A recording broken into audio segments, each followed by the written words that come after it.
right, what's going on, guys? Terry James, your mortgage guy, coming to you.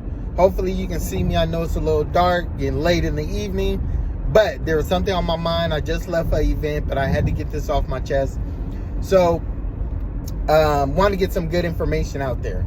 So, this is when you go to buy a home, this is going to be the largest transaction that most people make in their life, okay?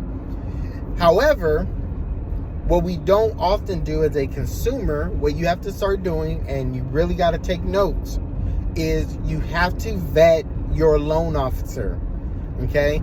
We had two situations, two different clients, two different loan officers that were involved, that called me. Two clients called me.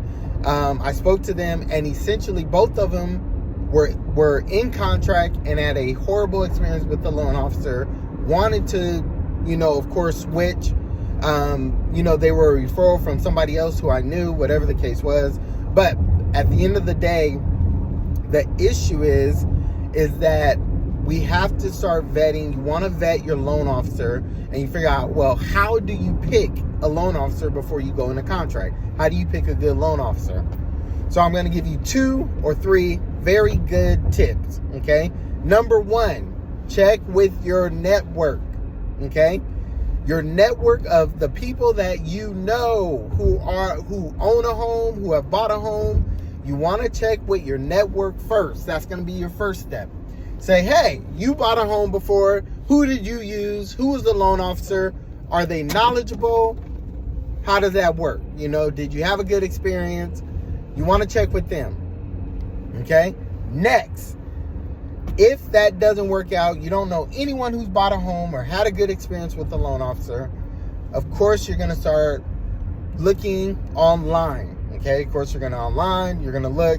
Those are all great things to do. Okay? But when you go that route, what you want to do is interview. You want to take the time to research. You want to test. You want to talk to the loan officer. Make sure they're knowledgeable. You want to make sure that they are going to respond to you. So what that means is that, yes, you have an initial conversation. You do not now go out and get in contract because they have you pre-approved on one phone call from this loan officer. No. You want to plan. Like I always say, previous videos, all my stuff, you want to plan stuff out. So when you're looking for a loan officer, you want to plan it out. You're not going to buy right now, okay? You want to, if this is a new loan officer, you have no history, no data with this person, right? You have no background. You're just starting a relationship. You want to ask questions. You want to send emails. You want to send some text to the loan officer and just ask some random stuff, mortgage questions. And the reason why is because you want to gauge that if this person is going to respond to you, okay? If they are not going to respond to you now, then guess what? They're not going to respond when you get in contract and you really need answers.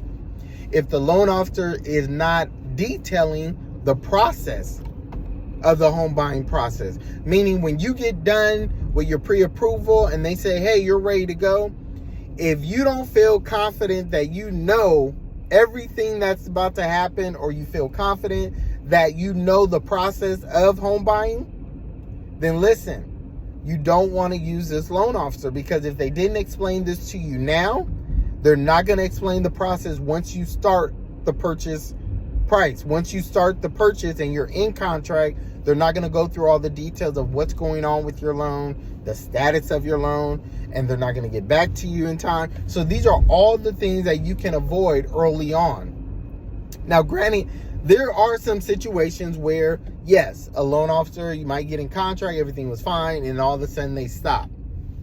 It's possible. Usually in most cases, though, the loan officer typically, if they are not responsive at the beginning, they're not responsive during contract. Usually if they're responsive in the beginning, they generally stay responsive throughout the whole process. All right? So those are just a couple of things.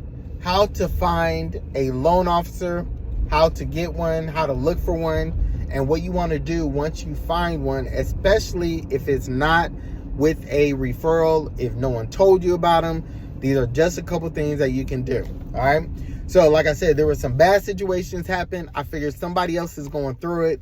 Hopefully with this, you can avoid getting caught in that situation of getting a bad loan officer, and now you're in contract, and now it makes a situation where it's even tougher. All right. So sorry it's late, but I had to get this off. The light not right. No, you can't see me too good, but I had to get this out there. Hopefully you guys found it helpful. As always, make sure you hit like, subscribe to the channel, get all the videos as I shoot them, as I get them out. All information is always good. It's for you guys. All right, take care.